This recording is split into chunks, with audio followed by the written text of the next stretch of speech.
applications. I will briefly summarize the procedure to be used for the meeting. First, Secretary Treasurer will advise the committee as to when, how, and to whom notice of each of the hearings was circulated for the applications being considered. Next, each of the applications will be considered separately. Planning staff will advise us the purpose and effect of the application and provide any other information that is relevant. The Secretary Treasurer will summarize any correspondence on file, and from there, the applicant may make a brief presentation if they so choose. And the public will have an opportunity to speak to the applications being considered. After the public forum, the committee will then deliberate on the proposed applications and consider a motion to either pass, defeat, or defer the decision of the applications. The consent application scheduled for this morning is B24-03, and the minor variance applications being considered are A23-18, A24-12, A24-22, A24-23, A24-24, A24-25, A24-26, and A24-28. I would ask the members of the committee, does anyone have a pecuniary interest? Okay, seeing none. I will. Oh, we did the other side of it. That's why. Okay.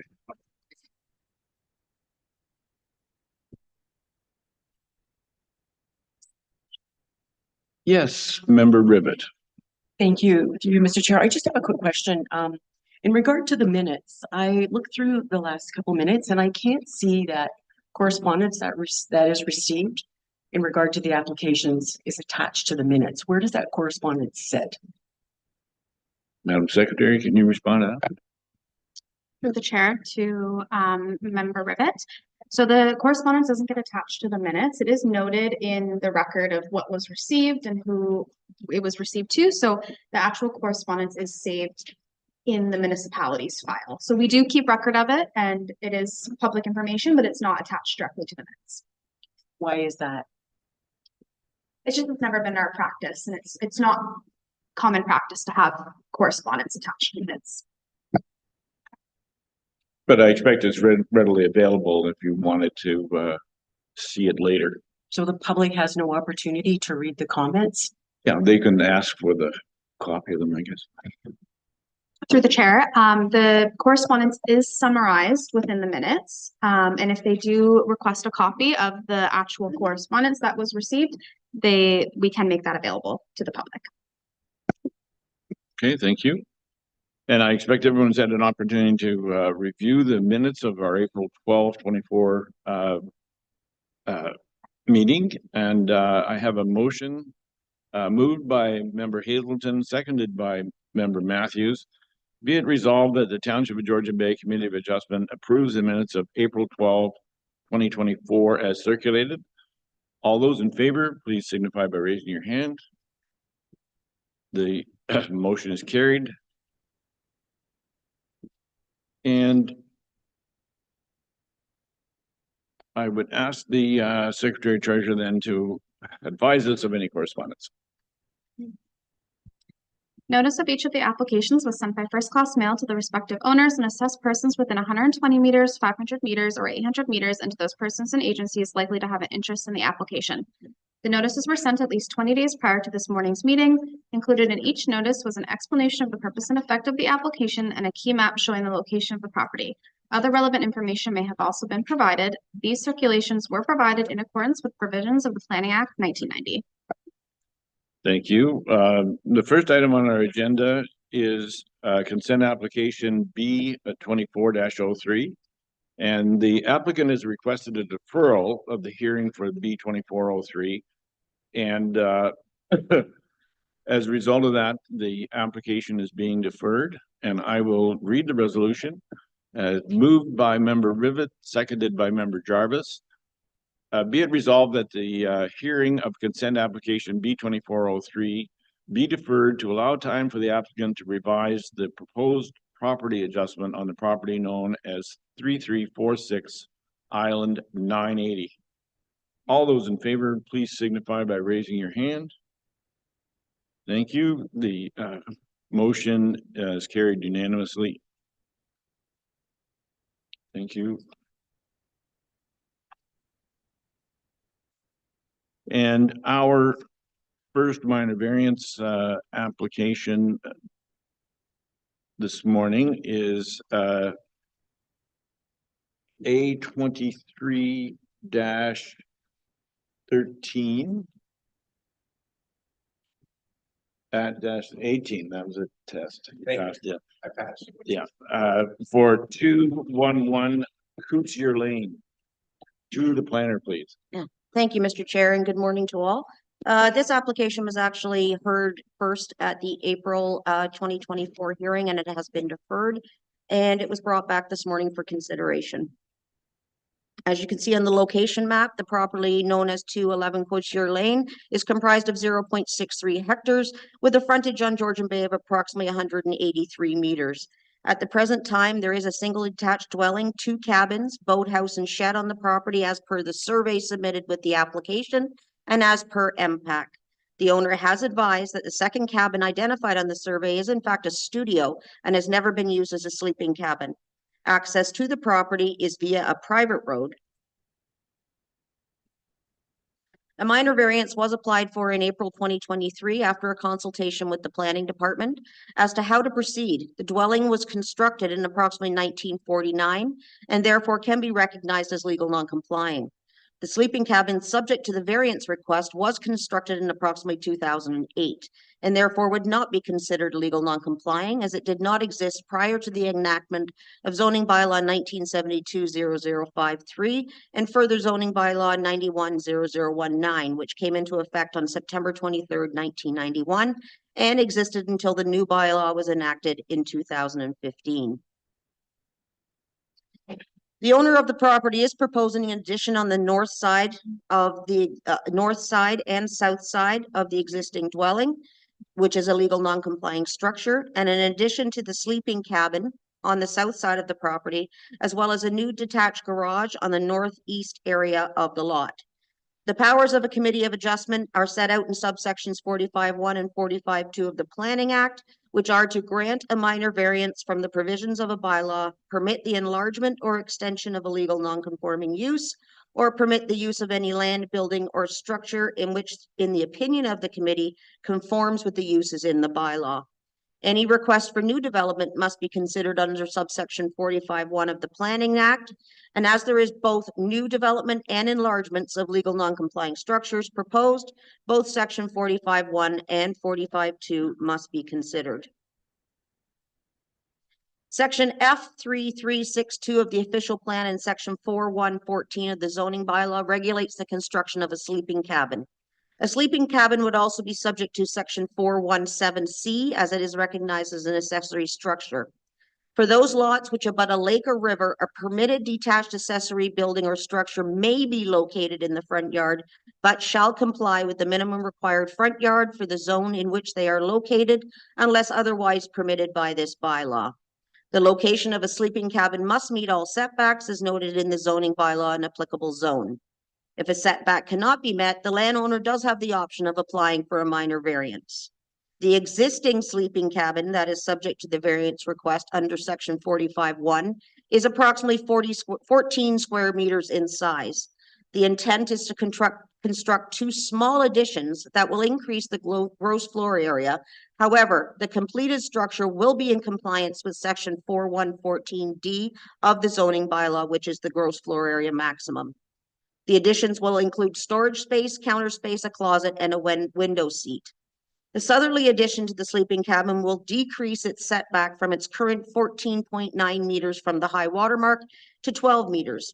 However, the owner has all intentions of attempting to maintain the existing setback of 14.9 meters as an existing setback, but decided it would be beneficial to request a variance to 12 meters to ensure the setback is an approved setback at the time of development.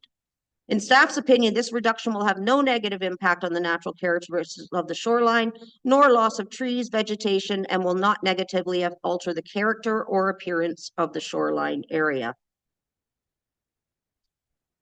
Section 4115 of the zoning bylaw outlines the provisions for a detached garage within the township. In order to preserve as many mature trees as possible, the owner is proposing the location of the new detached garage to be 34 meters from the high water mark, whereas the bylaw requires 40 meters.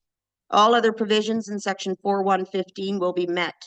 The garage is designed to be 41.81 square meters, as that is the maximum that can be accommodated on the area of the Canadian Shield where it is being located to minimize tree removal.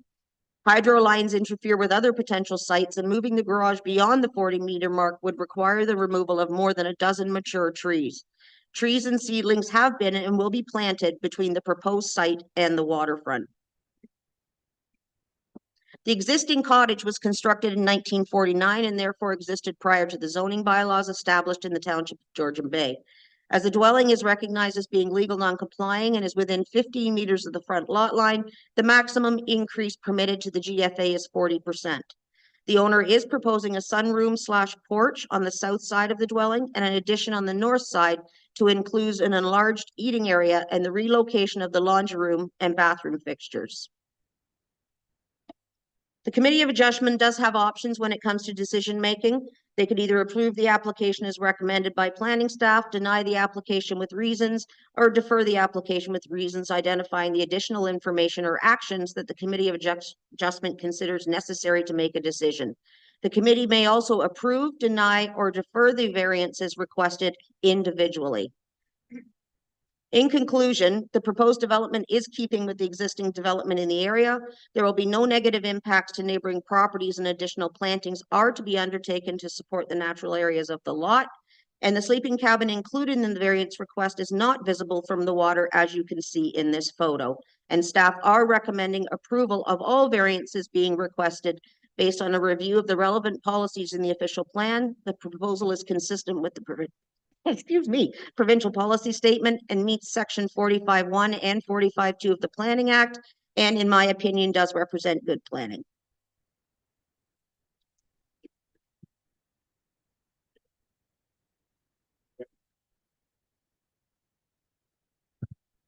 One letter of objection was received from Catherine Cooper, and 3 letters of support were received from Lawrence and Debbie Hartshorn, Scott and Danielle Wilson, and Unsen Butt and Trisha Layton.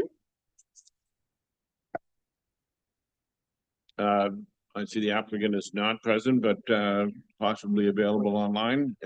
Is there anything that the applicant would like to add to the comments of the planning department? Not, there is none. Is there any member of the public that wishes to address this application? Is there anyone online? Okay, seeing none, I'll close the public session of the discussion and bring the application before the committee for any questions or comments. Member Matthew. Thank you, Mr. Chair. To somehow beat Mr. Jarvis to the draw there. So, Ms. McCabe, you mentioned that there will be no trees removed for the addition, although when I was there seems to be a couple of big pine trees right between the cabin and the shore. Is it going to be shy of that big tree, or do you know? Mr. Chair, from my understanding, yes, that is the case. And the addition is going to be planned accordingly so that trees are not removed. And can you do you happen to know the size of the artist studio? What the square I footage? don't off the top of my head, but I can definitely look it up for you. Okay, thank you. Any further questions? Member Jarvis. Thank you, Chair Hill. My only question is with regards to this contention over front yard. And I just need Deb's, the planner's, I need better understanding of what is considered front yard on this property. I'm thinking Jeff has a really good interpretation of a front yard because we've had this discussion many times. So I'm going to rely on my colleague here to do that. It's very good interpretation. Through you, Mr. Chair, it is the entire waterfront. And so the legal non-conforming right derives from the closest distance to the water. And that high water mark is the front lot line. Thank you. I know we have this issue with islands as well, but I just wanted that highlighted. Thank you very much. Any further questions or comments? Just one question for the planner. In 45-2, the requirements there are to look at only two conditions based on the fact that it's legal non-compliant. And I noticed in one of the applications where the applicant was being asked to provide some sort of confirmation that the construction of the, in this case, the bunkie with the loft was prior to the previous bylaw. And also, if you look at section 14, it talks about the fact that bunkies shall not have a loft. So how does that get addressed in this application? Through you, Mr. Chair. The cabin in this situation is not being heard under 45-2. It's being heard under 45-1. It did not exist prior to the 1972 bylaw, which was the first bylaw that it had to conform to. Therefore, the actual setbacks from the sleeping cabin is to be dealt with under 45-1. The only thing being dealt with under 45-2 in this particular application is the legal non-complying dwelling, which was built in the 50s. So you're comfortable then that the sleeping cabin with the loft was built in around 1949? No, I'm saying it's not legal non-complying. It was built too close to the water when it was built. It's not a legal non-complying structure. It's being heard under 45-1. Okay, so the purpose of the application then is to legalize it. Correct. Okay, thank you. All right, are there any other questions or comments? Yes. Yes, thank you. Through you, Mr. Chair, to the planner. I noticed on the property, we have the dryland boathouse, which is not an accessory structure. We have a pump house, which is not an accessory structure. Two privies, which are not accessory structures. But we do have a shed. The shed is approximately, I think that shed, 11 by 11 is the two-door shed. That's just in front of the house. The studio is 16 by 8, and it was built within the setback at the same time as the bunkie, and it doesn't have, so it's there was no permit for it, and it's within the setback. So I'm wondering about that because that's not being addressed, and if we're supposed to consider everything, we have to realize that that's also within the setback and shouldn't be there, even though it's an accessory structure. And because we have the studio and the shed and we're going to have a garage, the bylaw permits 2 accessory structures only. So does the shed have to go? Through you, Mr. Chair, all of those buildings are accessory structures. They're all included in lot coverage percentage, but there's not a number of accessory buildings permitted. It's based on lot coverage percentage. Oh, I thought I read that 2 No. accessory structures No, only in certain zones, permitted. in certain zones and specifically. Okay, I thought I read that in this one. So from my perspective, we've got the 2 applications under 45-1 and 45-2. 45-2 I have no problem with expanding the dwelling, but I have a concern that we have these 2 structures that were built without permits within the setback, and we're only being addressed to address 1. Through you, Mr. Chair, they were built with permits. They were just put in the wrong spot. They were with permits in the wrong spot. Yeah. They were approved building permits and just the setback was out when they built the structures. Okay, so we're not bringing the other non-compliant building into compliance. It's not, it was never requested to do so. Well, I know we can't just ignore it when you're there. I mean, No, I understand that, but unless the applicant asks for that to be included in their application, Okay. Well, I think that this, to me, it should have been zoning because there's now those two buildings within the setback. And when they should be behind the main dwelling, I think it should have been zoned.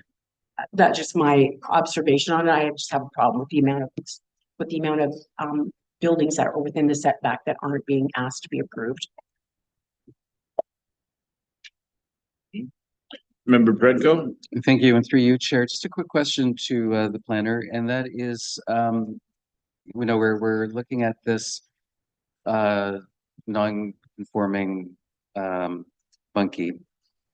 And if the application were coming to us today, that there wasn't a pre-existing non-conforming bunkie, just for it to put a new bunkie in that place, how would the planning process have changed? Through you, Mr. Chair, it wouldn't have changed at all, really. I mean, I'm looking at it as a brand new structure.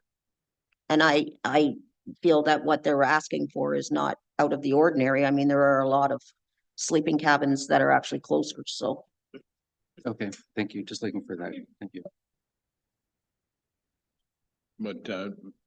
McCain, just on that, if this was a new build, would the planning department approve a bunkie with a loft? We've had bunkies with so-called lofts that are just storage. And I mean, there's no loft as per se stairs for a sleeping area. It's just a storage area. And many of our, as long as it meets the height requirement. And again, I don't want to get too far off topic, but are there different rules apply to a building for storage than for human habitation? Not really. I mean, building code wise, yes, but not from a planning perspective. No, a building to building. Okay, all right. Then are there any further questions or comments? Member Schmidt. I had the opportunity to go out and do a site visit on the property. I would certainly say the property is currently pretty modestly developed. I think the current square footage of the cottage is 764 square feet. I like old school numbers. And we're looking to go to, under 1,500 square foot structure. If that was already a 1,000 square feet sitting there, we wouldn't be having this discussion right now because it always goes to the percentage of what was there before. And I do struggle with if somebody had 1,000, they could build this no problem, but because it was super modest, they're limited. So I don't consider this overdevelopment. I consider it very secluded, private, and respectful to the property. So I don't have an issue with what's being proposed here. Okay, thank you. Any further questions or comments from members of the committee? Okay, seeing none, I will read the resolution. Moved by Member Predko, seconded by Member Schmidt. Be it resolved that the Township of Georgian Bay Committee of Adjustment approves minor variance application A23-18 to zoning bylaw 2014-75 as amended for 211 Coutier Lane to permit the enlargement of the existing legal non-complying single detached dwelling, a reduction in the minimum high water mark setback for the construction of a detached garage, and a reduction in the minimum high water mark setback for the enlargement of a sleeping cabin in the front yard as follows.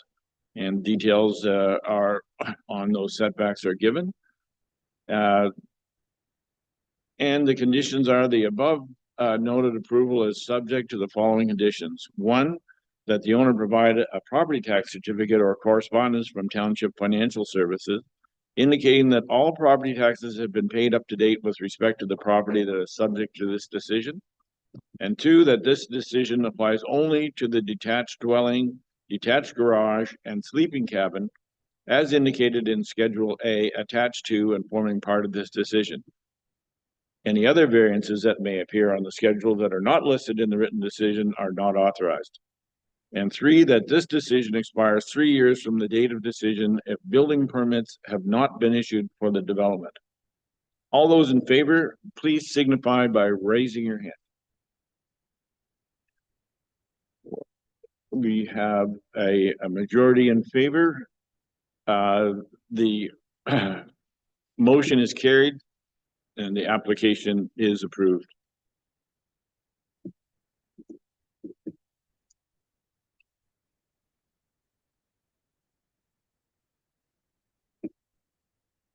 Thank you. Our next application is A 24-12 for 32 Island 810. To the planner, please.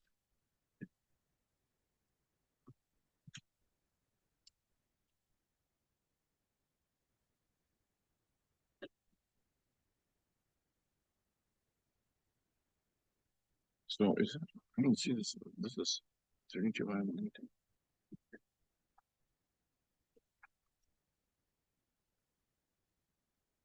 Are you sure that was on the list? Yes.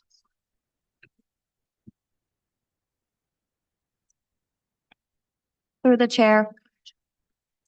The subject lands form part of Royal Island with an area of approximately 8,600 square meters and a frontage of 100 meters on Georgian Bay.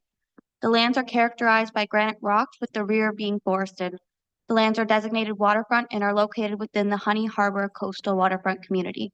The lands are zoned shoreline residential island type 1.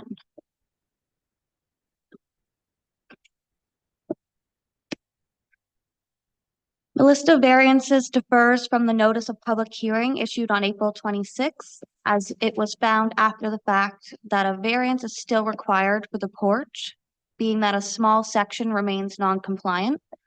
As the development proposal remains same as that illustrated on the notice, a recirculation of the application was not deemed necessary. The applicant is requesting variances regarding the front yard setback, projection of accessory structures into the front yard, and the size of the freestanding deck in the front yard.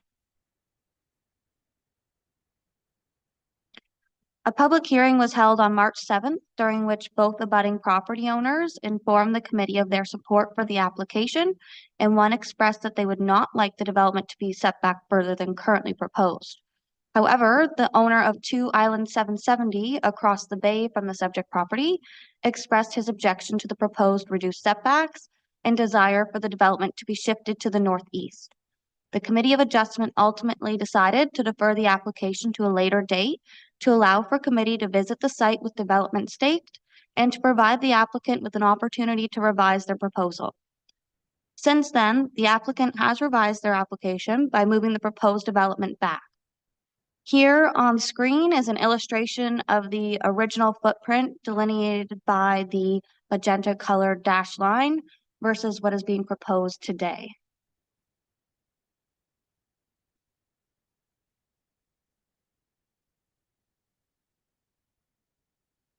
Due to the unique curve of the front lot line, also known as the high water mark, shifting the development back results in a further setback from the southward portion of the front lot line, but reduces the setback from the central portion of the front lot line.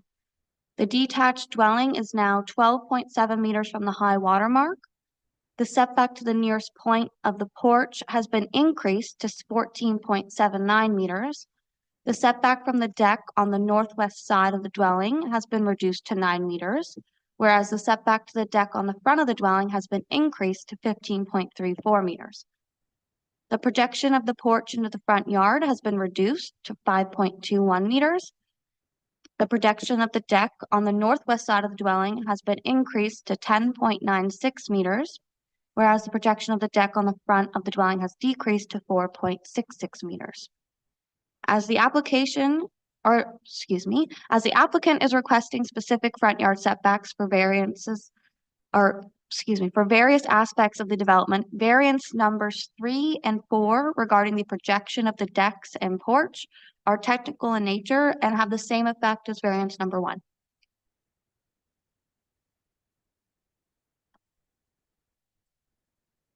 Staff conducted a site visit on May 2nd. The proposed dwelling will be situated at the top of the granite mass located on the southerly portion of the property, where low-lying brush and large rocks have been cleared. This area appeared to be that with the highest elevation and most suitable for development. I would like to point out that moving the footprint to the east and closer to the side lot line, as requested at the previous public hearing, would make it closer to the dwelling on the neighboring property and block this viewpoint that the neighboring property owner has of Georgian Bay. Mature trees have been preserved and will screen the development from Georgian Bay. Staff observed muddy wetland-like conditions between the sleeping cabin, which is located towards the north side of the property, and the granite rock mass, and the rear yard of the property being forested.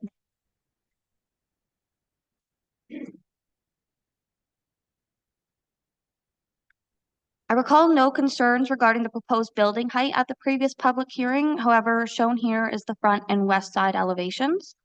The height of the building on the east side measures 7.99 meters, whereas the height on the west side measures 8.37 meters. The intent of the maximum building height is to limit buildings to 2 stories or less and limit the visual impact of development on Georgian Bay. The proposed dwelling does not exceed 2 stories, and visually a dwelling with a height of 8 meters versus 8.37 meters will appear the same. Planning staff are recommending approval of the application. The committee can either approve or deny any one of the variances being requested, and the committee can defer the application to a later date if additional information is required to come to a decision. Thank you. Thank you. Has there been any correspondence on this application, Madam Secretary?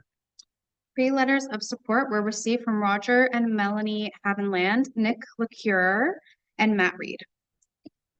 Thank you. Is the applicant present, and do they wish to address the committee and any information from what the planning department has provided?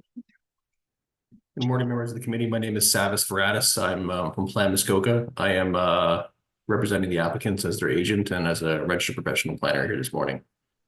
Just going to share my screen to show the plan up so I can refer to it as I move through my presentation here. Bear with me for a second. Okay, that should be coming up any moment now. Everybody can see that? Yes. Perfect. So as you've heard from staff, and I think they did an excellent job here with explaining sort of the details of the changes that have been made to the location of the dwelling since the previous meeting.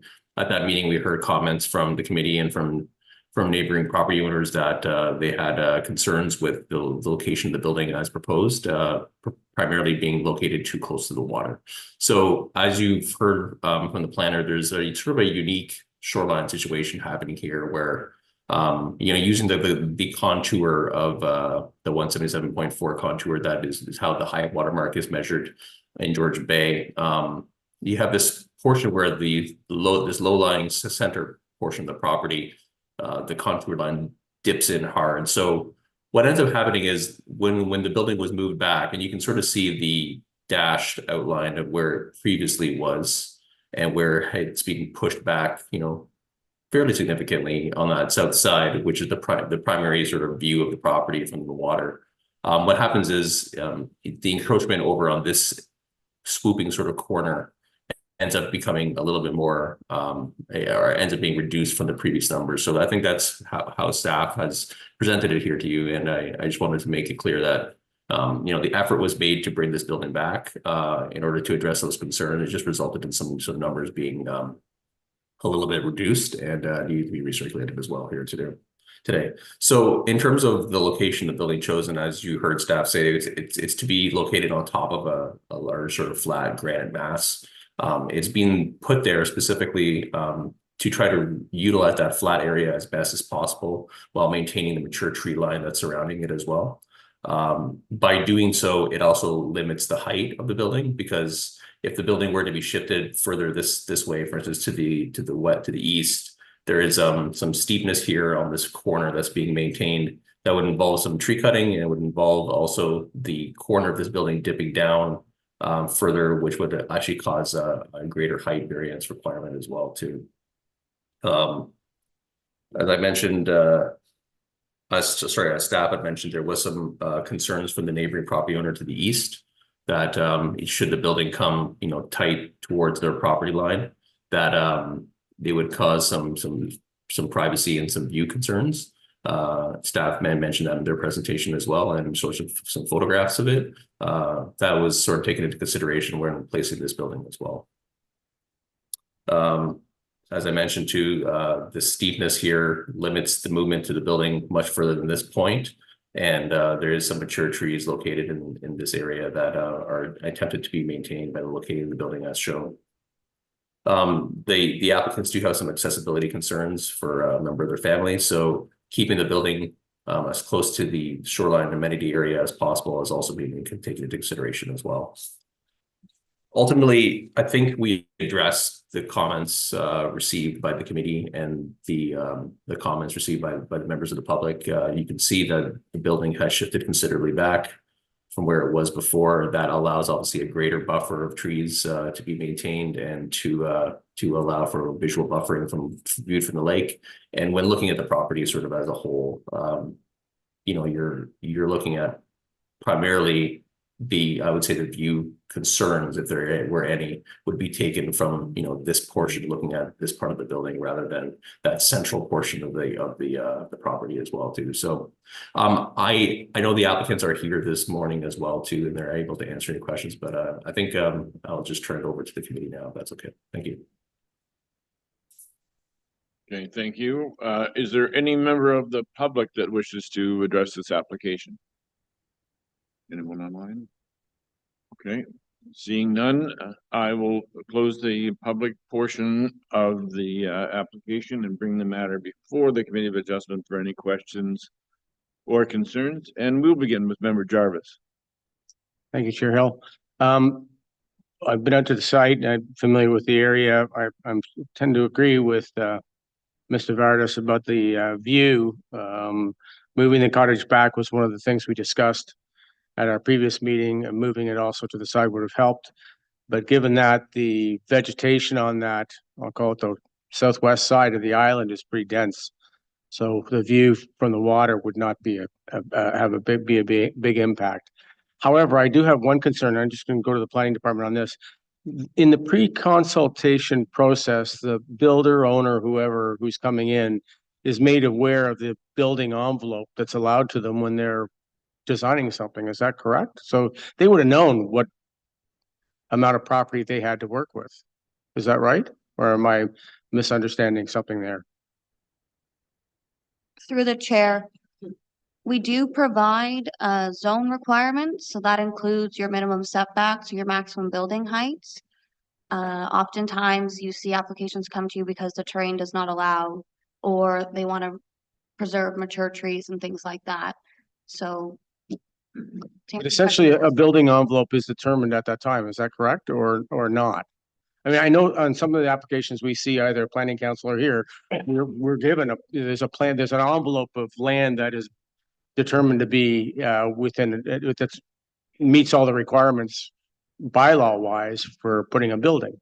In other words, the setbacks are correct from the high water mark, yada yada yada. And anybody coming in would be aware or made aware that that's their building envelope. Is that not correct? Through the chair, I believe the applicant actually shows the building envelope on their site plan, so to me, they are aware of it. Yeah. It's their development plans did Sure. not work with the proposed. No, and envelope. that's why they come to committee of adjustment for Yeah. the variances against that. But I just want to make sure that we're aware that they knew what they were getting into in effect when they decided to build as they did or design as they did. With the even with the changes they've made, they know they're encroaching in areas that are outside that envelope that was predetermined. Anyway, that's only an observation. Thank you for answering the question.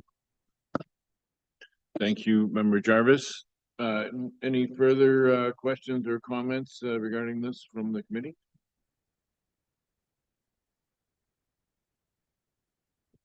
Oh, Member Matthews. Yeah. Thank you, Mr. Chair. Mr. Vardas, thank you for those new revised drawings.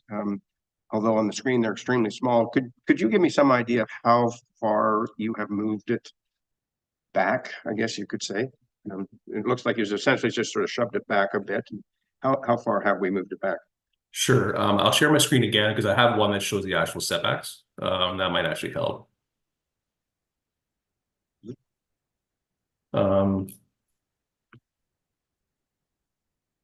So just looking at this and trying to remember exactly what that number was. I believe it was about, where is it? I thought there was a comparison here between the two of them, but If you look, I believe it was about 3 or 4 meters. That was my recollection. approximately 12 feet, I'm being told, so about 3 meters, All right. 3 or thank you. 4 meters. The other question I have is, I don't know if it's planning or building, but there's a bunkie on the property now, and my understanding is bunkies should not be built for a building. The main structure is built, and to me, where the bunkie is a prime location for a cottage. So, is there anything we can do about that? Through you, Chair. No, they applied, there is an actual permit issued for a cottage already on that property. So what has happened is we issued all the permits at the same time and they built the bunkie first and decided that they wanted to change the cottage. Okay. Sorry, supplemental. Was the cottage always designed to be roughly where it is now? Through the chair, yes, this granite rock mass that this proposed development's on, that is the same location as the previously approved cottage. The application. Okay, thank you. Are there any further questions or comments on this application? Okay, seeing none, I will read the resolution. Moved by member Matthews, seconded by member Hazelton. Be it resolved that the Township of Georgian Bay Committee of Adjustment hereby approves the following variances requested under minor variance application A24-12. 1, a dwelling with a front yard setback of 12.7 meters, a porch with a front yard setback of 14.79 meters, and 2 decks with a front yard setback of 9.04 meters and 15.34 meters respectively, whereas column 3 of table 7.2 permits a minimum front yard setback of 20 meters. 2, a detached dwelling with a building height of 8.37 meters, whereas column 3 of table 7.2 permits a maximum building height of 8 meters. And number 3, a porch with a projection of 5.21 meters into the required yard, whereas table 4.3 of section 4.20A permits a maximum projection of 2 meters into the required yard. Number 4, a deck with a projection of 10.96 meters into the required yard, and another deck with a projection of 4.6 meters into the required yard, whereas table 4.3 of section 4.20A permits a maximum projection of 4 meters into the required yard. And 5, a freestanding deck with an area of 86 square meters, whereas provision 4.1.12.3A subsection I permits a maximum cumulative area of 40 square meters, and subject to the following conditions. 1, that the owner provide a property tax certificate or correspondence from Township Financial Services indicating that all property taxes have been paid up to date with respect to the property that is subject to this decision. And 2, that this decision applies only to the detached dwelling and decks as indicated on Schedule A attached to and forming part of this decision. Any other variances that may appear on the schedules that are not listed in the written decision are not authorized. And 3, that this decision expires 3 years from the date of decision if building permits have not been issued for this development. All those in favor, please signify by raising your hand. We have a majority and the motion is carried and the application is approved. Thank you.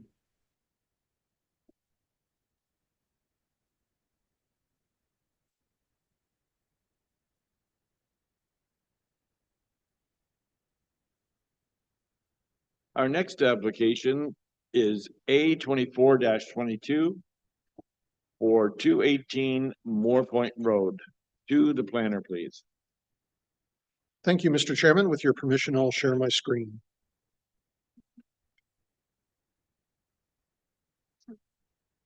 And you need to stop sharing first. Oh, I apologize. I've had that happen before. Yeah. We're gonna call you later, Jeff.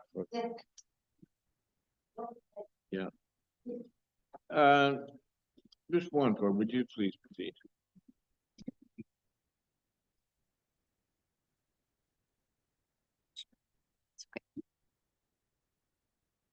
Through the chair, the subject lands are pie-shaped, having an area of over 6,000 square meters and a frontage of 82.9 meters on Georgian Bay. The property is designated waterfront within the district and township official plans and is zoned shoreline residential type 1. The lands do not contain significant natural heritage features. The applicant is proposing to construct a detached garage in the rear yard of the property, having an increased building height and ground floor area. The building will have a height of 5.1 meters, whereas 4.5 meters is permitted, as well as a ground floor area of 140.38 square meters, whereas 112 square meters is permitted. The detached garage is 1 story, contains 3 bays and 1 man door, with windows located on both sides. A site visit was conducted on March 25th. The detached garage will be located between 2 mounds of granite rock with tree removal only required within the building footprint. The applicant is proposing a 25-meter setback from the rear lot line, whereas only 4 meters is required, a 16-meter setback from the east side lot line, and a setback of 5 meters from the west side lot line at its nearest point, with 5 meters being the minimum required setback from the side lot lines. The committee can either approve or deny any one of the 2 variances being requested. If additional information is required to come to a decision, the committee can defer the application to a later date. Planning staff have completed a detailed analysis of the application and are recommending approval. Thank you. Thank you, Madam Secretary. Has there been any correspondence in this application? No correspondence has been received. Thank you. Is the applicant present? Do they wish to add anything to the planner's comments? Thank you, Mr. Baker. Is there any member of the public that wishes to address this application? Okay, seeing none, I will bring the application before the committee for any questions or concerns. Member Jarvis. Thank you. Just looking at the design, I really don't have too many objections. I'm just curious to our planning department. It looks to me, and I could be totally wrong, but that's fine, that it looks like there might be some commercial application to this garage. Does that come into this conversation at all? Through the chair, the use of the garage was for residential purposes. Okay, I just looking at it, looks like heavy equipment would be used in there, but again, I guess that's up to the owner and anybody else who might complain if that's what's going on, but otherwise, yeah, no problem. Thank you. Thank you, Member Jarvis. Member Schmidt. Thanks very much for the detailed drawings. Had a site visit on the property and I note that literally right next door behind is virtually the same footprint, identical to what they're requesting here. I think there's about 11 square feet more. Based on the hot rod in the driveway, I do believe this would be a toy barn, not a commercial enterprise. Thank you. Any further questions from the committee? Member Matthews. Thank you, Mr. Chair. Just I guess a request if the applicant could stake out the area. There's absolutely no sign of it, and there's a lot of possible places it could have been when I went for a site visit. So going forward, if the applicants could flag it or paint it or something or other, it would help me as a visual learner at least. If I might add, it's your chair. Thank you. There were 4 stakes on that property. They were unpainted. They were natural color. So the least observant person may miss those in the way of seeing there. Yes. Yeah. I have some of the best eyes on the panel here, and I didn't see that. Obviously not. Back to my I would recommend the use of this accessory. Those X-ray glasses. Those X-ray glasses, they were there. Is that right, Mr. Baker? Okay. The reflection off of the red garage next door may have blocked their vision as well. Very well. If there are no further questions or comments, I will read the resolution. Moved by member Jarvis, seconded by member Rivet. Be it resolved that the Township of Georgian Bay Committee of Adjustment hereby approves the following variances requested under minor variance application A24-22. 1, detached garage with a building height of 5.1 meters, whereas section 4.1.15A permits a maximum building height of 4.5 meters. And 2, a detached garage with a ground floor area of 140.38 square meters, whereas section 4.1.15D permits a maximum ground floor area of 112 square meters. And subject to the following conditions. 1, that the owner provide a property tax certificate or correspondence from Township Financial Services indicating that all property taxes have been paid up to date with respect to the property which is subject to this decision. And 2, that this decision applies only to the detached garage as indicated in Schedule A attached to and forming part of this decision. Any other variances that may appear on the schedules are not listed in the written decision are not authorized. And 3, that this decision expires 3 years from the date of decision if building permits have not been issued for the development. All those in favor, please signify by raising your hand. The application is approved unanimously and the motion is carried. Our next application is A24-23 for 70 Points of View Road. To the planner, please. Thank you, Mr. Chairman, and I apologize for earlier, but may I share my screen now with you?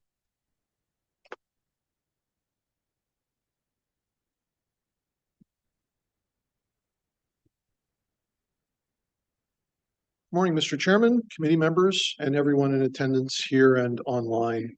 My name is Jeff Kratke. I am a planner. I am a registered professional planner fully employed by the Township of Georgian Bay.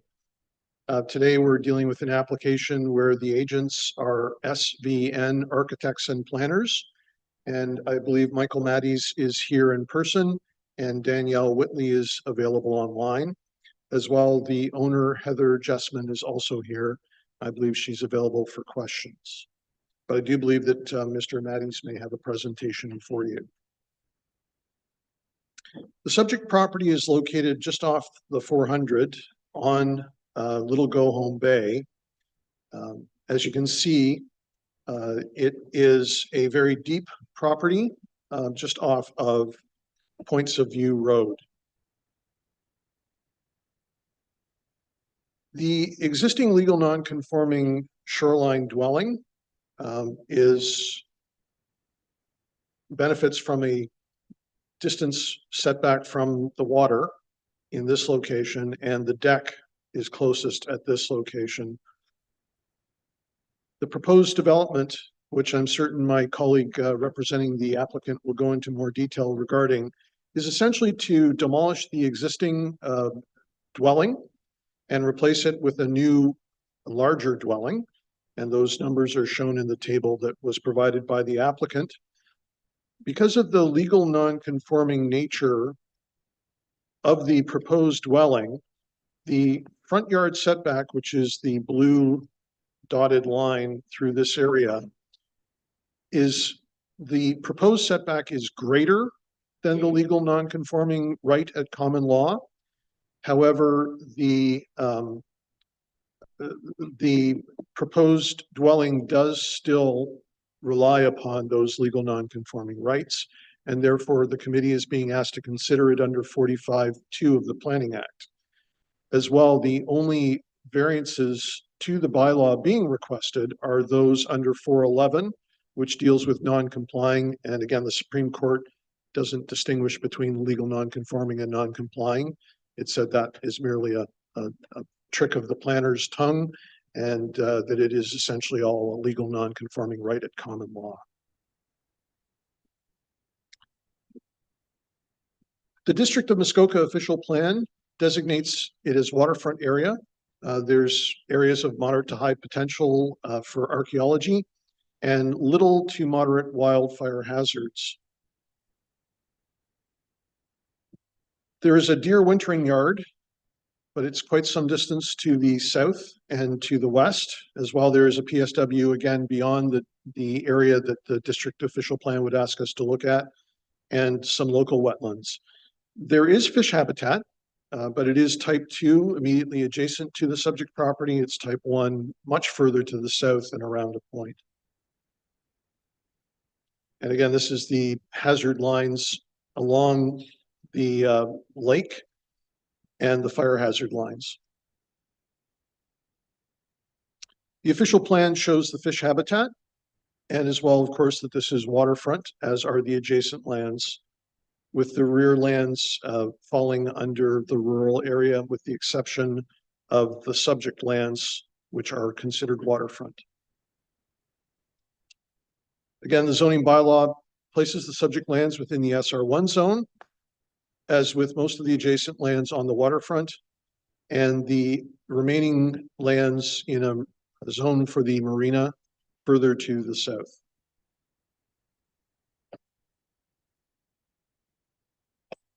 The aerial view shows that the development on the property now is, as it is closely located to the lake, as not out of step with the development in the remaining areas adjacent to the property. In my professional opinion, the application before the committee is consistent with the provincial policy statement. Additionally, it satisfies the tests under 45(2) of the Planning Act by being desirable development for the subject lands, in that it reduces the non-compliance issues that the current legal non-conforming rights have, and it reduces the rock blasting that would otherwise take place.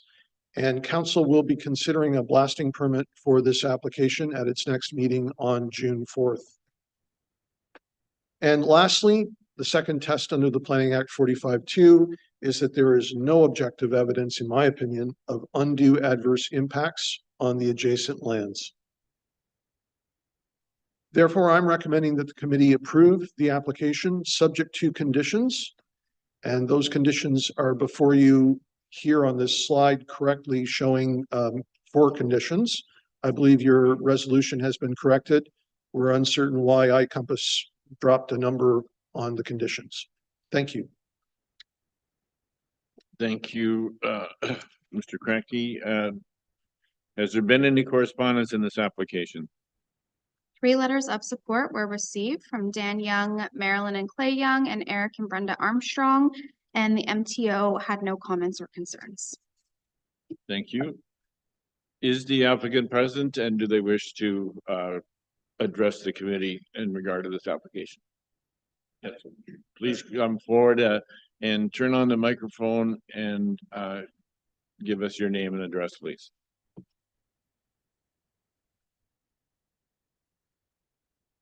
Good morning, Mr. Chair and members of the committee. Sorry, just one moment, joining as a panelist. As Mr. Cracky mentioned, I have a brief presentation for you, and thank you, Mr. Cracky, for the presentation. It was good, so I'll try to be succinct with my. And I'm sorry, your name is? My name is Michael Mathis. I'm a registered professional planner. The firm that I work for, SVN Architects and Planners, we've been retained by the owner, Heather Jessamine, as architect and planner for the application. As Mr. Cracky mentioned, my colleague Danielle Whitley, who's an architect, is available online as well if there's any technical questions about the proposal. Thank you. Thank you. Just one moment while I share my screen.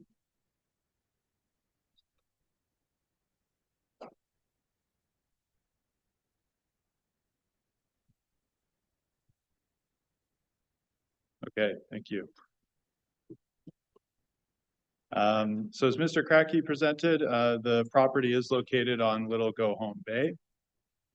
There were kind of 2 parcels to it, one at the rear and one at the front, which by motion of council this past Tuesday have been consolidated under a single plan of subdivision.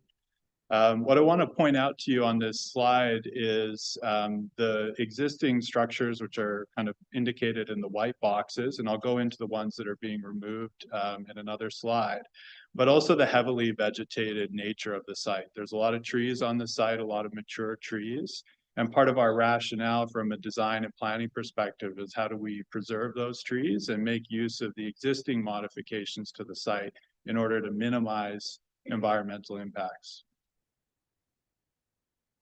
So this slide shows the existing site conditions as they are today.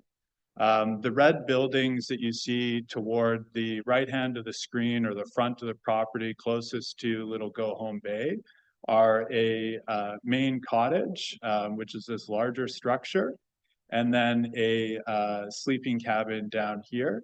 And those are the two buildings which are to be removed to facilitate the proposal.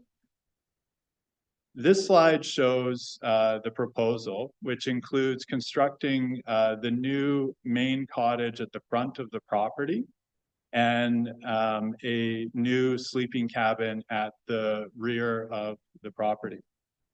There's 4 variances that are before the committee today that we're requesting. There's 3 that are kind of indicated on this slide. As I mentioned, our intent is to construct the new main cottage in the general location of the existing cottage and sleeping cabin. In addition to minimizing the tree removals, it's also a natural location for their construction. You may be able to see from the topography lines that this is a high point on the property, and logically why it was initially developed with structures there. So the proposal requests a variance from the building setback for the main structure. In red, we've indicated the existing setback to the main cottage, which is only 14.5 meters and less than the required 20 meters. We're seeking to improve that as much as we can while still building in this logical location. So we can increase that setback to 15.6 meters. But nevertheless, we're still deficient of the 20 meters required. There's also, from the existing main cottage, a setback of just 12.6 meters from its deck to the high water mark. And again, less than the 20 meters required, but we're increasing that now to 17 meters. We also require a variance for the permitted increase in building width. Because we're treating this as a renovation of an existing structure, we're only permitted a 60% increase to the principal main cottage. When you consider that the main cottage and the sleeping cabin together kind of read as the main structures at the front of the property, their combined width is about 30 meters. The new cottage will be 44 meters, which is an increase of 44%. Under the bylaw, that's not the way that we calculate the increase in structure width. You calculate it based on the main structure to the new main structure. And that increase is 108%.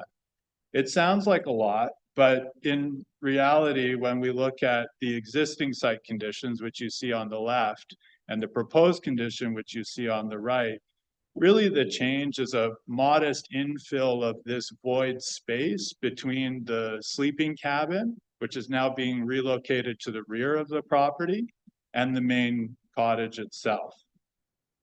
So these are renderings that our firm is prepared. So again, the view a little bit now from the water, you see on the left, the sleeping cabin on the left of that picture. And then you see the main cottage kind of on the right of that picture. And then on the right image, you see the proposed condition. The last variance that we're seeking is to the permitted building height. On the top elevation, you see a diagram of the existing condition. The main cottage is 2 stories. We're reducing that to 1 story with a small loft and a gable roof.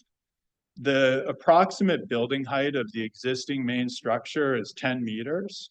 We're actually reducing that to 6.6 meters. But that's a little bit more than the permitted 6 meter under the zoning bylaw. We are requesting for a variance of 7 meters, again, just to allow for ourselves a little bit of wiggle room if it's needed.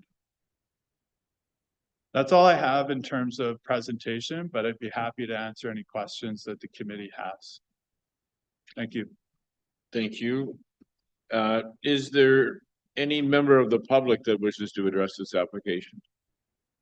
Okay, seeing that, I would ask you to stay there. I think we are going to have some questions for you. Yes. I'm sorry, there is a question back there? Yes, are you wanting to speak in regard to this application? Please come forward, turn on the microphone, give us your name and address for the record.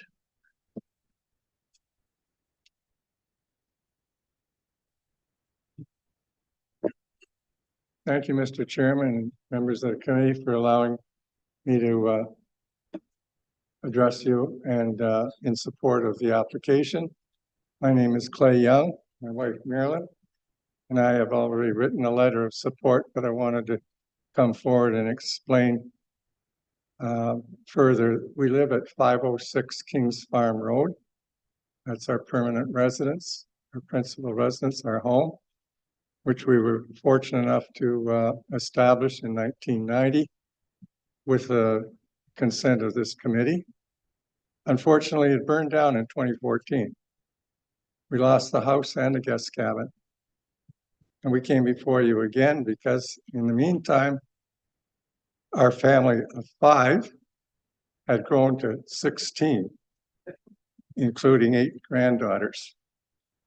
And so we decided, as is the case with this application, to eliminate 2 structures and build 1 new larger structure.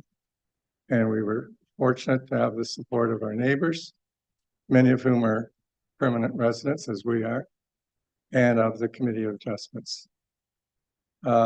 We live directly across from the subject property, and we totally support taking down two-story structures and replacing them with one-story structure, which will be good to look at. Thank you. So our view is the strongest of anybody in the neighborhood, and we would love to see this go ahead. Have any questions? Thank you very much. Is your house color sort of a blue color? The one that burned down was sort of a blue color. Yeah, it's black and white now. Okay, and you're directly across. Yes. from there. It's a beautiful area there. That I can understand why they call it points of view from, at least from that side. Oh yeah. Great views from there. Okay, well, thank you very much, Mr. Young, for your presentation. Appreciate it. Thank you. Is there any other member of the public that wishes to address this committee? Okay, seeing none, I will close the public session and bring the matter before the committee for any questions or comments. And we'll begin with Member Matthews. Thank you, Mr. Chair. And it's just a point of clarity, the application and it shows 70 point of view. Yet when I was there today, the sign said 71. So I'm not sure what the proper address is, but you might want to make sure it's correct on the application. I believe both municipal addresses apply. So we've been titling it 70 to 71 Points of View Road, but sometimes we've shortened it to 70. Oh, there was 2 lots there? Yeah. Okay. One on each side of the road. So through the chairman, I think a piece that some of the members may not appreciate is that there was just at council on Tuesday a deeming bylaw application for this property, which before Tuesday was 2 separate properties. Right. I believe that the waterfront property was 70 and that likely, although the decision is not made by planning staff or by council or by the committee, that likely emergency services and the District of Muskoka will, in the end, choose 70. but I don't think any of us can be certain of that at this point. Okay, I thank just, you. as I say, I just noticed that the emergency number was different than the application. Okay, any further questions? Member Predko. Chair, just one question to, well, I guess two questions to one with regards to the and we are looking at the the rationale to property dwellings taking the question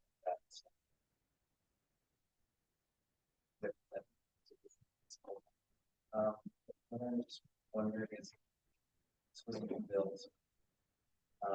Is there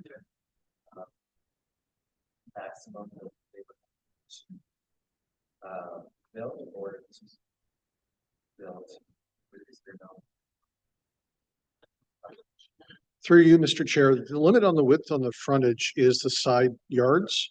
And the proposed, yeah, the not in the SR1 zone in this location. And the proposed development does not go into any of the side yards. So if they move this proposed development back behind that 20-meter setback from the water's edge, they could build the exact proposed development. In fact, they could build higher, and they certainly could build even larger because the coverage that they're taking advantage of is still nowhere near the maximum lot coverage provided for in the lot.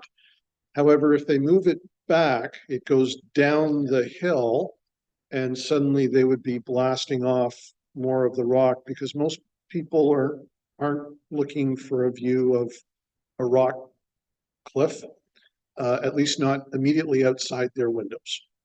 Yeah, and thank you for that. I did notice that with the elevation lines on the survey that if they moved it back, they would be coming down behind that rock. Which leads me to my next question, though, about the height, building height, and the proposal for blasting. So I'm assuming that if today the Committee of Adjustment approves this application and it goes forward to the blasting application in June, if council declines the blasting, they're going to have a difficulty with their height or their elevation and how they're building it on the topography, will they not? Will they have to come back to the Committee of Adjustment again if they do not get the blasting application approved? Through you, Mr. Chairman, my understanding of the proposed development at this point in time is that most of the blasting has to do with the basement, but I defer to my colleague for the full answer to that question. Thank you. Yeah, if I may, through you, Mr. Chair, that's correct. The blasting is principally to level an area where a garage would be integrated to the main structure. It wouldn't affect the building height itself. So technically, the application could proceed without the blasting permit with the modification to the design of not having that garage. But the advantage is that the garage is then within the building, it's less buildings on the site, and there aren't cars kind of parked out on the property. Okay, thank you for that clarification. Just on that, do you happen to have in your access there some elevations of the finished design? What we've seen so far is a conceptual view based on with trees and shrubs in the beginning. It seems like there's two different roof lines in the property. Do you have those elevations? Yes, I do, Mr. Chair. Just a moment. I mean, I can share what was included in my presentation for information, and then maybe I'll invite my colleague Danielle if she's got anything more on the point to share. So this gives a view of the existing building elevation, again, from this kind of vantage point, kind of taken out from the water. You're a little bit up in the air, so it's not exactly the view you'd get from the water. You'd really only catch a kind of the upper edge of these building eaves. It's more akin to what our neighbors would see across Little Go Home Bay. So this is the change kind of in the roof profiles. You can see the 2 stories of the existing structure. And then you can see that our proposed structure is just 1 story with a simple gable roof. It's kind of a very clean design. And, you know, the kind of main building activity is on this main floor. As I mentioned during my presentation, there's a very small kind of loft space, which is what this dormer window, I believe, kind of opens to. So is there a breezeway or something between the garage and the principal dwelling there? Is that what we're seeing in that picture? Yeah, I believe that's a Muskoka room, but again, I'll ask Danielle if you're online, if you want Sure. that. Yeah, definitely. I can explain that. So it is the Muskoka room. So it is conditioned space, but it is a lower volume. So we've kind of broken the ridge line that continues across as a volume and have a flat roof in that section. Okay, and where is the garage? So this is the lower level plan. Sorry, if we go back there. There we go. Yes. So that would be the garage level, which is only partially excavated, and the rest is a crawl space. So it just tucks in a small garage there, as well as mechanical space and a mudroom. Okay. And where in that drawing, where is the width of that structure measured? Mr. Chair, are you referring to the full structure or just the basement? The full structure. So it would be measured from this point that I'm gesturing to this point. And I can show you what that dimension is. It's 44.4 meters. Okay.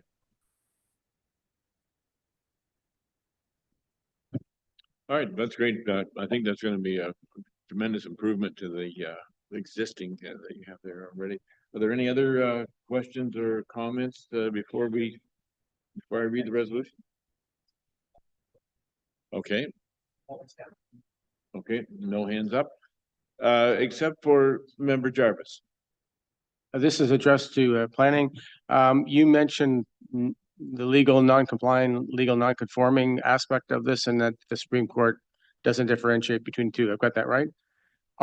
If we were to separate the two, hypothetically speaking, please, are there different aspects that we as the municipality use for one versus the other? Are there different tests for 45-1 versus 45-2? Or it's basically the same thing? There are the same tests, and that's why the Supreme Court said that it's really come down to an official plan and zoning bylaw distinction, where planners have over decades started to speak about legal non-conforming uses, but legal non-complying standards or requirements. And basically the Supreme Court said, we don't distinguish. It's all legal non-conforming right. And so currently our zoning bylaw and our official plans speak to legal non-conforming uses and legal non-complying standards. In this case, this is only dealing under under subsection 411E of our zoning bylaw, with variances to what would otherwise be permitted as of right for this development, should it take place as a legal non-complying use. And I'm simply adopting the Supreme Court wording early. Appreciate that. Thank you. Okay. Thank you. If there are no further questions, I will read the resolution. Moved by Member Schmidt, seconded by Member Predko.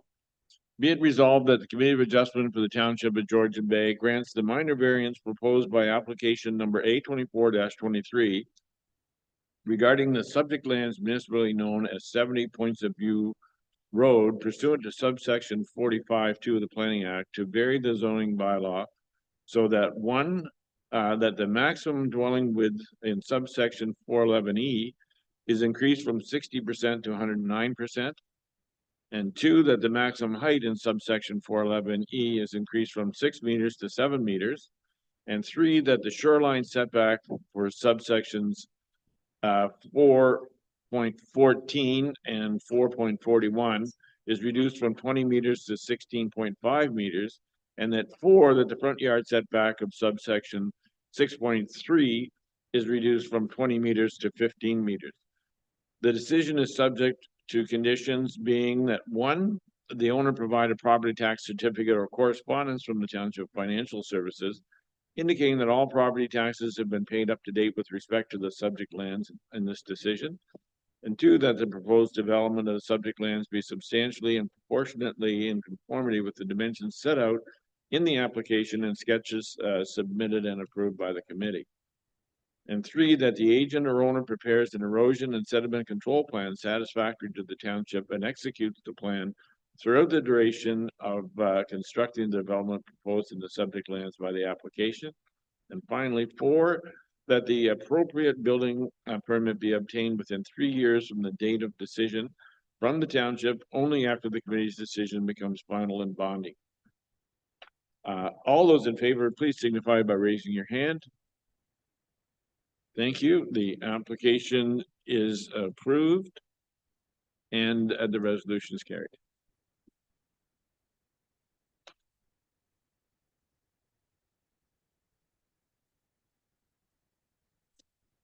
Our next application is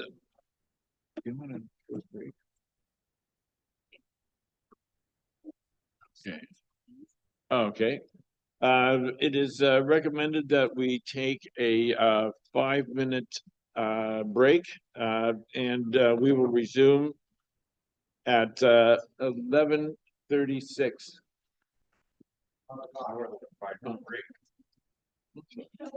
No, 11:26. Everybody sit down. You're wasting. Somewhere in around 7 and 11. Yeah. Okay.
Normally transit all over. It's difficult on winter water access. Yeah. Which one is word model? Yeah. I don't agree one. Yeah. I was like the property has that couple of on that. What do you learn most about your property? I'd rather just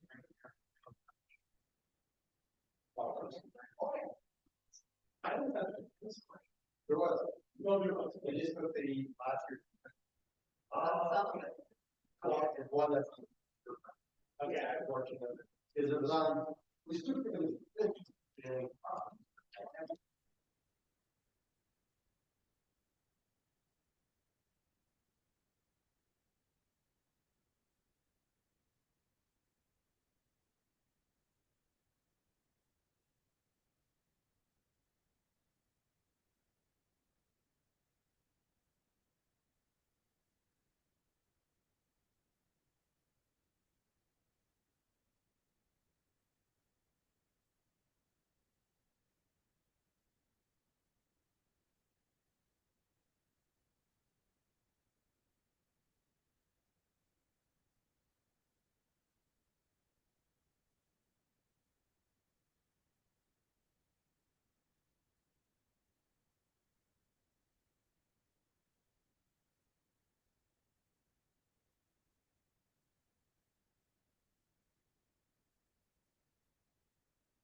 Very well, welcome back. I see our time, our break time has expired. And I was trying to sneak another donut. And so the next application, Not me. They are really. the next application on our agenda is A24-24 for 510 South Bay Road. To the planner, please. Thank you, and through you, Mr. Chair.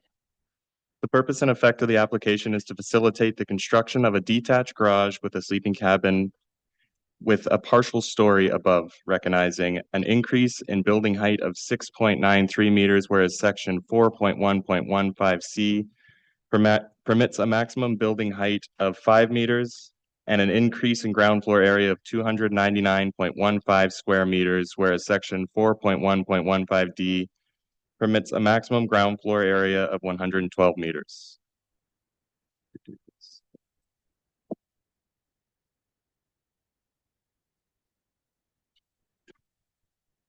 The justification behind the proposed increase in height and ground floor area relates to the provision of adequate storage space for the applicant's belongings. The proposed detached garage will be used to store boats, snowmobiles, cars, a camping trailer, and future recreational vehicles.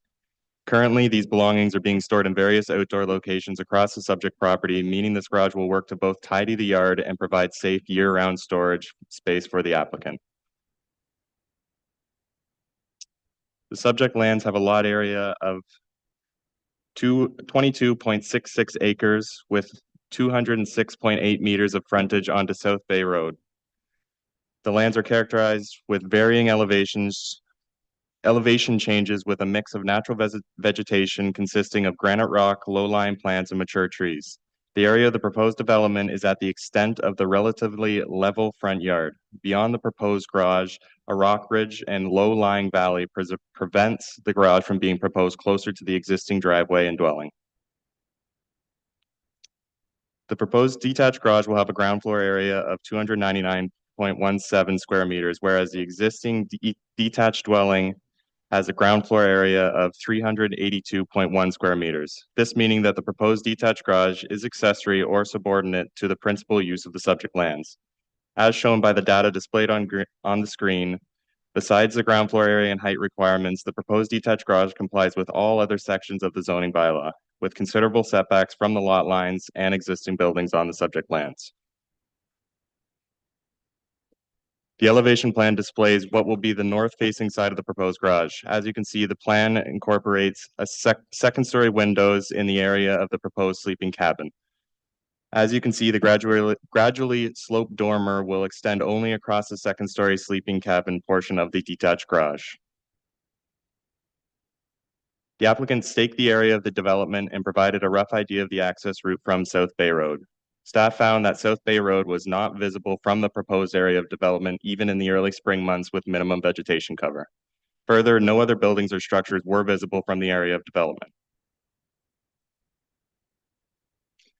Based on the information submitted and a review of the provincial policy statement, the District of Muskoka official plan, the Township of Georgian Bay official plan, the Township of Georgian Bay zoning bylaw, it is staff's opinion that the proposed minor variance application is consistent and in conformity with the relevant policies and provisions and represents good planning. Therefore, staff are recommending approval of the application. Thank you. Thank you. Has there been any correspondence in this application, Madam Secretary? 2 letters of support were received from Jennifer and Edmund Romansky and Mai Hang. Thank you. Is the applicant present and do they wish to address the committee?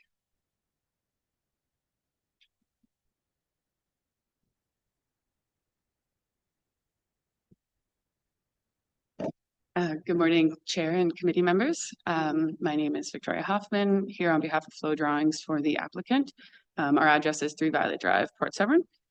The applicant and I met with Deb McCabe back in February to have an in-person pre-consultation. We were shocked to learn that, like, as a designer and somebody who the owner's been a member of this community for so long, we were shocked to learn that her 22-acre rural property had the same accessory bylaws as a 1-acre shoreline residential property. The intent for this shop is for storage. Currently they have toys being like the large Georgian Bay boats, the sleds, side-by-sides, camping trailers. Currently they're stored at their dad's commercial property, and this needs to change. The cost to store offsite is costly and less secure. These toys could be stored in tents on site since it is 22 acres, but again, this is less secure and less desirable to look at. The building is not intended for commercial use. The preference is to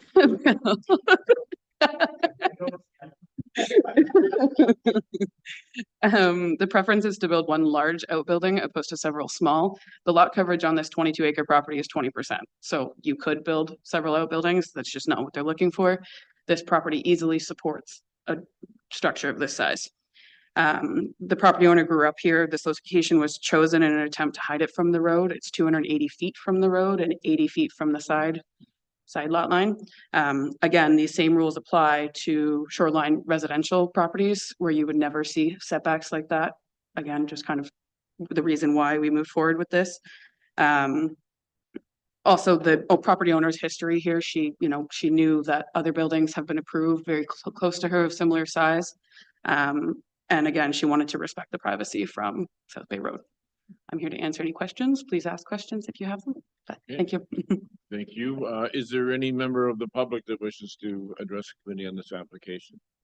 Seeing none, I'll bring the application before the committee for any questions or comments. Beginning with Member Matthews.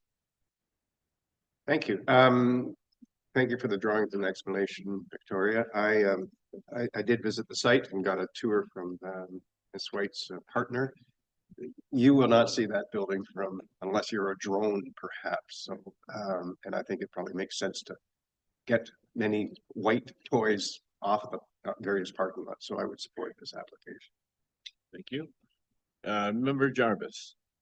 No, won't be any requests with regards to commercial application. I am curious to know, it's not part of the application, so I don't think we're even looking at it, but I am curious to know about septic accommodation on that, or is that a separate issue entirely? The intent is to put in a second system if they move forward with the bathroom, but it's not even really the intent. We kind of shot for the moon, and then we're gonna see where we land. Okay. Any other questions or comments? Seeing none, I will read the resolution. Moved by Member Hazelton and seconded by Member Schmidt. Be it resolved that the Township of Georgian Bay Committee of Adjustment approves minor variance application A24-24 to zoning bylaw 2014-75 as amended for 510 South Bay Road to facilitate the construction of a detached garage with a maximum building height of 6.93 meters and a maximum ground floor area of 299.15 square meters. The above noted approvals are subject to the following conditions. That first, that the owner provide a property tax certificate or correspondence from Township Financial Services indicating that all property taxes have been paid up to date with respect to the property that is subject to this decision, and that this decision applies only to proposed detached garage as indicated in Schedule A attached hereto and forming part of this decision. Any other variances that may appear on the schedules are not listed in the written decision are not authorized. And finally, this decision expires 3 years from the date of decision if building permits have not been issued for the development. All those in favor, please signify by raising your hand. Thank you. The application is approved unanimously and resolution is carried. Chair Hill, can I make a comment? Yes, Member Hazelton. So this is to Deb McCabe. Deb, as we are entering a new OP and zoning bylaw, I think what Victoria highlighted here, which is the current policies for backlots like this, are very restrictive, and I think what Victoria suggested was something we should be considering. And so, as we look at creating a new OP and zoning bylaws, we should be considering the comments that Victoria made and consider other applications like this. Thank you. Through you, Mr. Chair, I couldn't agree more. That is definitely something I'm going to make note of. Thank you. Our next application is A24-25 for 5344 Go Home Lake Shore. To the planner, please.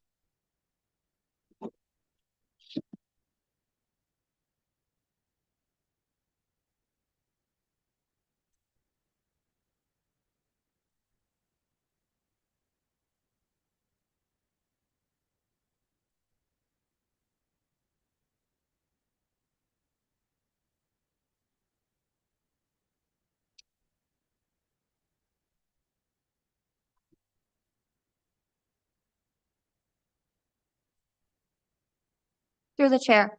The subject property has an area of 4,560 square meters and a frontage of 37.8 meters on Go Home River. The lands are densely forested and developed with a detached dwelling, shed, boatport, and dock. The lands are designated waterfront within the district and township's official plan, being zoned shoreline residential type 1, with the shoreline containing type 2 fish habitat. Unfortunately, the applicant was unable to provide sufficient evidence to support that the existing dock has a legal non-complying status and are proposing a dock having the same width as what is currently existing. The applicant is proposing to replace the existing dock with a new dock having a width of 6.09 meters, whereas the zoning bylaw permits a maximum width of 3.1 meters. The red hatched section of the dock represents what is existing, and the green hatched section represents the proposed dock. Note that the length of the dock and associated boat port comply with the zoning bylaw. I also want to clarify that the applicant is not proposing to reuse the cribs as indicated in my report. This was a misunderstanding on my part, and the new dock will be supported by steel piles. However, as noted in the cover letter provided by the applicant and attached to my report, the applicant is proposing to keep the existing cribs as opposed to removing them, and the proposed dock will cover the cribs to avoid the need for their removal.